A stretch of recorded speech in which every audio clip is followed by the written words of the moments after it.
এদিকে হচ্ছে তোমার কাটাকুটিও হয়ে গেছে সবজি। তো নিচে চলে এলাম কাপড় জামা মেলানোর জন্যে। দেখো আচ্ছা, জামা কাপড়গুলো নিয়ে আমি এখন যথারীতি নিচে মেলানো শুরু করে দিয়েছি, কারণ যা প্রচণ্ড রোদ্দুর, এখন দিলেই 10 মিনিটের মধ্যে সমস্ত শুকিয়ে যাবে। কারণ অনেকক্ষণ আগেই সমস্ত কাঁচা বালতির মধ্যে পড়েছিল। কিছুটা কাজ সকালবেলা সেরে চলে এলাম জামা কাপড় মেলাতে, আর ক্লিপ দিয়ে দিচ্ছি যাতে মাটিতে না পড়ে যায়। আর এত রোদ্দুর, এত গরম, কি বলবো তোমাদেরকে।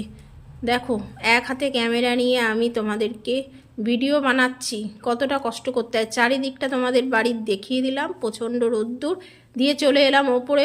ভাতটা একটু দেখে নিলাম। এদিকে হচ্ছে পোস্ত বানাবো বলে, পোস্ত বাটবো বলে পোস্তটা মিক্সির তোমার এতে কৌটোতে ঢেলে নিচ্ছি লঙ্কা দিয়ে।